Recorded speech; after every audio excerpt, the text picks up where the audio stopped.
उद्देश्य। इस पाठ के अंत में आप निम्नलिखित सीखने में सक्षम हो जाएंगे। यह समझने में कि हम इतिहास का अध्ययन क्यों करते हैं, उन उपजाऊ क्षेत्रों को सूचीबद्ध करने में जहां लोग अधिकतर रहते हैं, लोगों के एक स्थान से दूसरे स्थान पर जाने के कारणों पर चर्चा करने में, यह समझाने में कि लोगों ने भारत में बसने के लिए यहां तक कि अनेक बाधाओं को भी पार किया, अतीत के बारे में जानने के विभिन्न माध्यमों को सूचीबद्ध करने में, तिथियों का मतलब समझने में, बीसी एवं एडी, कब एवं कहां, अतीत के बारे में हम क्या जान सकते हैं। इतिहास अतीत के लोगों एवं घटनाओं का कालानुक्रमिक अध्ययन है। इतिहास के अध्ययन से हमें अतीत में विभिन्न लोगों के भोजन, कपड़ों एवं घरों के विषय में पता लगाने में मदद मिलती है। असल में इतिहास हमें प्राचीन संस्कृति एवं जीवन शैली के बारे में बताता है। लोग कहाँ रहते थे? लोग नदी घाटी के पास रहते थे। ऐसा इसलिए था क्योंकि नदियों से उन्हें सभी प्रयोजनों के लिए पानी प्राप्त होता था। उदाहरण के लिए नर्मदा नदी ने अपने किनारों पर बसने वालों को कई उद्देश्यों के लिए पानी प्रदान किया।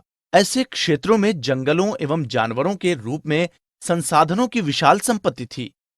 गेहूं एवं जौ उत्तर पश्चिम में सुलेमान व किर्थर की पहाड़ियों पर उगाई जाने वाली पहली फसलें थीं। गारो की पहाड़ियों एवं विंध्य के पास एक समृद्ध कृषि विस्तार था। चावल पहली बार विंध्य के उत्तर में उगाया गया था। गंगा एवं इसकी सहायक नदियों के तट पर शहर विकसित किए गए। प्राचीन काल में गंगा के दक्षिण का क्षेत्र मगध के रूप में जाना जाता था। इसके शासकों ने एक बड़ा एवं शक्तिशाली साम्राज्य स्थापित किया। देश के अन्य हिस्सों में भी साम्राज्य स्थापित किए गए। प्रत्येक भाग में लोग मुख्य रूप से भोजन एवं अन्य बुनियादी आवश्यकताओं की खोज में तथा बाढ़ या सूखे जैसी प्राकृतिक आपदाओं से बचने के लिए एक स्थान से दूसरे स्थान जाया करते थे। कुछ लोग साहस के लिए एवं नए स्थानों की खोज करने के लिए यात्रा करते थे। इस तरह के आवागमन ने रीति रिवाजों एवं परंपराओं का आदान प्रदान करने में मदद की। पहाड़ियों, पर्वतों एवं समुद्रों ने भारत के लिए प्राकृतिक बाधाओं का काम किया। लोगों ने भारत में आकर बसने के लिए इन बाधाओं को पार किया।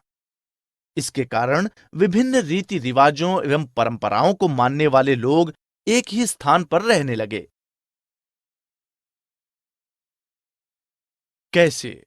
इंडिया नाम की व्युत्पत्ति। हमारा देश प्रायः दो नामों से जाना जाता है, इंडिया एवं भारत। इंडिया शब्द इंडस नदी से लिया गया है। ईरानियों और यूनानी इंडस को हिंदोस अथवा इंडोस के रूप में बुलाते थे। इस प्रकार इस नदी के पूर्व की भूमि को इंडिया कहा जाता था। भारत नाम का प्रयोग ऋग्वेद में लोगों के एक समूह के लिए किया जाता था, जो बाद में हमारे देश का नाम बन गया। अतीत की जानकारी। अतीत के बारे में जानने के विभिन्न तरीके। 1. पांडुलिपियों के माध्यम से। ये वे किताबें हैं जो बहुत पहले हाथ से लिखी गई थीं। ये प्रायः ताड़पत्रों अथवा हिमालय क्षेत्र में उगने वाले भूर्ज नामक पेड़ की छाल से तैयार भोजपत्र पर लिखी मिलती हैं। पांडुलिपियों में धार्मिक मान्यताओं एवं प्रथाओं, राजाओं के जीवन, चिकित्सा, विज्ञान, महाकाव्य, कविताओं एवं नाटकों आदि सभी प्रकार के विषयों की चर्चा मिलती है। 2. अभिलेखों के माध्यम से। ऐसे लेख पत्थर अथवा धातु जैसी अपेक्षाकृत कठोर सतहों पर उत्कीर्ण किए गए होते हैं। लेख राजाओं के आदेशों एवं उनके कार्यों से संबंधित होते थे। 3. पुरातत्वविदों के माध्यम से। अतीत में उपयोग की जाने वाली वस्तुओं के अध्ययन से भी हमें इतिहास की जानकारी मिलती है। जो लोग ऐसी वस्तुओं का अध्ययन करते हैं, उन्हें पुरातत्वविद कहते हैं। पुरातत्वविद पत्थर एवं ईंट से बनी इमारतों के अवशेषों, चित्रों तथा मूर्तियों का अध्ययन करते हैं। वे औजारों, हथियारों, बर्तनों, आभूषणों तथा सिक्कों की प्राप्ति के लिए छानबीन तथा खुदाई भी करते हैं। यह जानने के लिए कि अतीत में लोग क्या खाते थे, पुरातत्वविद जानवरों व वनस्पतियों के अवशेषों को भी ढूंढते हैं। 4. इतिहासकारों के माध्यम से। इतिहासकार उन्हें कहते हैं जो अतीत का अध्ययन करते हैं एवं उस विषय में लिखते हैं। वे अतीत के लोगों एवं उनके जीवन की घटनाओं पर विभिन्न प्रकार के शोध करते हैं। कब? अतीत एक या अनेक। अलग अलग समूह के लोगों के लिए अतीत का अर्थ अलग अलग हो सकता है। एक पेशे से संबंधित लोगों के समूह के जीवन दूसरे से भिन्न थे। उदाहरण के लिए पशुपालकों अथवा कृषकों का जीवन राजाओं तथा रानियों के जीवन से बहुत भिन्न था। अतीत में विद्यमान इस तरह के भेदभाव वर्तमान समय में भी हैं। उदाहरण के लिए अंडमान में रहने वाले लोगों की जीवन शैली उत्तर भारत के लोगों की तुलना में बिल्कुल भिन्न है। ऐसा एक ही देश के विभिन्न हिस्सों में विभिन्न सामाजिक एवं राजनीतिक स्थितियों के कारण भी है। देश के विभिन्न हिस्सों में लोग विभिन्न प्रथाओं व रीति रिवाजों का पालन करते थे। ऐसा आज भी देखने को मिलता है। दूर दराज के इलाकों में अधिकतर लोग अपना भोजन स्वयं जुटाते हैं। इसके विपरीत शहरों में रहने वाले लोग खाद्य आपूर्ति के लिए अन्य स्रोतों पर निर्भर करते हैं।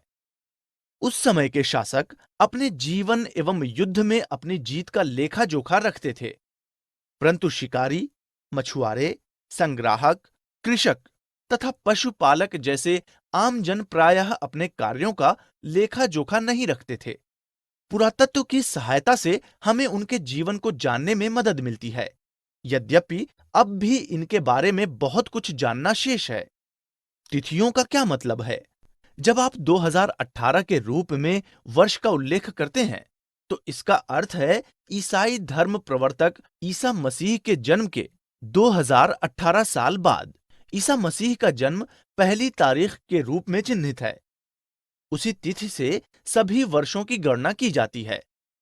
ईसा मसीह के जन्म के पूर्व की सभी तिथियों को पीछे की ओर गिना जाता है एवं प्रायः इसके बाद बीसी यानी ईसा पूर्व लिखा होता है। आपको तिथियों से पहले एडी यानी एनो डोमिनी भी लिखा मिलेगा।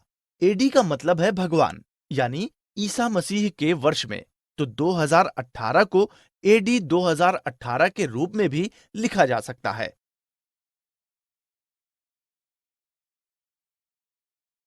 सारांश। हमने जो कुछ सीखा है उसे संक्षेप में दोहराएं। इतिहास हमें प्राचीन संस्कृति एवं जीवन शैली के बारे में बताता है। लोग नदी घाटी के पास रहते थे क्योंकि नदियों से सभी कार्यों के लिए जल प्राप्त होता था। लोग मुख्य रूप से भोजन की तलाश में तथा बाढ़ या सूखे जैसी प्राकृतिक आपदाओं से बचने के लिए एक स्थान से दूसरे स्थान पर चले गए। लोगों ने भारत में बसने के लिए पहाड़ों एवं समुद्र जैसी बाधाओं को पार किया। हमारा देश प्रायः दो नामों से जाना जाता है, इंडिया एवं भारत।